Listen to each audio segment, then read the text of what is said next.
Good morning, everyone.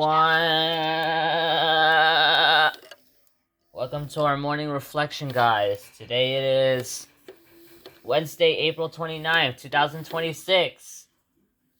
Welcome to another video, guys. The time is around 6:47 a.m. and the temperature is around 58 degrees the last time I checked at 6:04. So, yeah, last Wednesday of April, guys. I'm excited for May. Because I know what May is gonna bring. It's gonna bring early. It's gonna bring a transition towards early summer. Yeah, we're gonna see some warmer temperatures in May.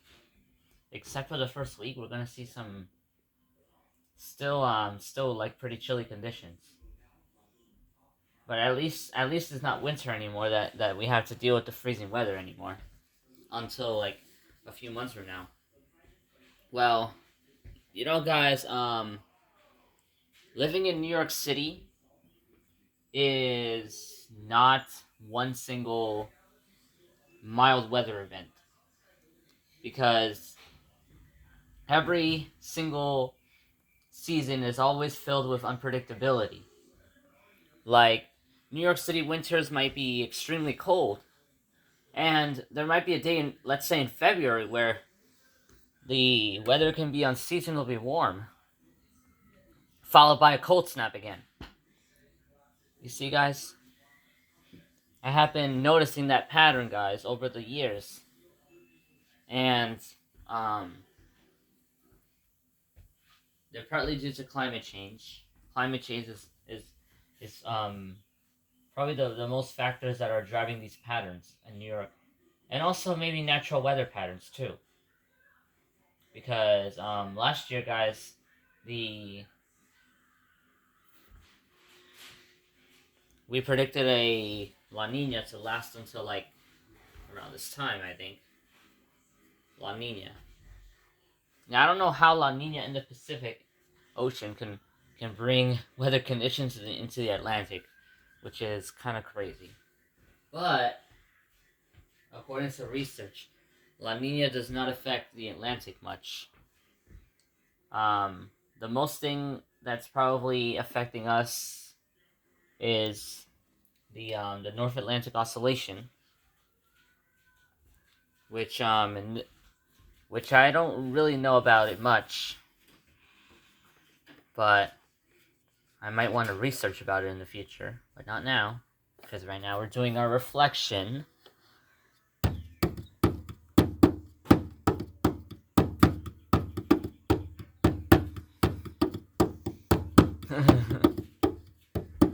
So yeah, guys, last night I went to sleep at almost 11 o'clock last night, because I was feeling energized last night, that um, I just ended up going to sleep late. And I was also talking to ChatGPT yesterday, about, not about anything bad, it's just, I was talking about something really funny, because I always, sometimes, guys, in my mind especially, I have this creative thing where I just turn words into abbreviations. Everyday words into abbreviations. For example, according to my example that I did with ChatGPT yesterday, and I created the example, not AI. When somebody is driving and they find an obstacle in front of them, they have to make a quick driving decision, QDD for short, to to decide whether to stop or not. Once they make the QDD, they're good to proceed. And they're good to go.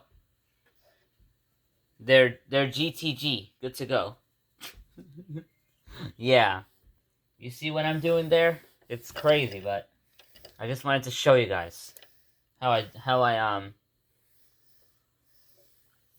and now this really connects, guys, to actually, because yesterday I was explicitly talking about with ChatGPT about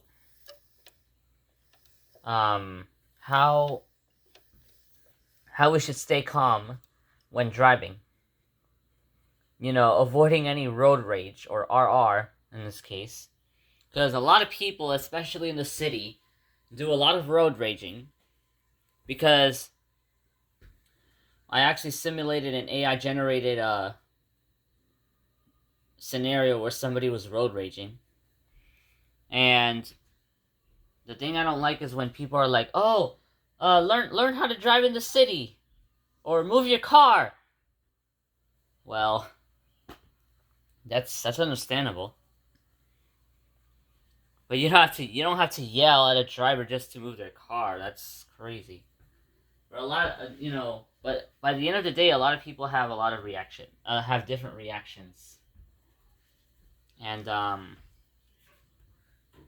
yeah. Still, guys, it is important to kind of pause for a second and to choose your response instead of like escalating into stress and stuff. Because according to research yesterday, guys, a lot of drivers think that they can own a road. No, they can't, because the road is a public space. It's not a private space. It's not a space for races or anything like that, or competitions. It is a place where you have to be safe. And you think you can own a road? No, you can't. No, you cannot own a road. And a lot of people, and drivers don't understand that, because they want to compete, or they want to prove something to another driver. And that can be dangerous, because that's what can start a road rage. So, altogether, you don't own a road. You don't just go to another lane and just I don't know, start racing. Stay on the lane that the law has told you to stay in. Because there's always a right side for the cars on each way. There's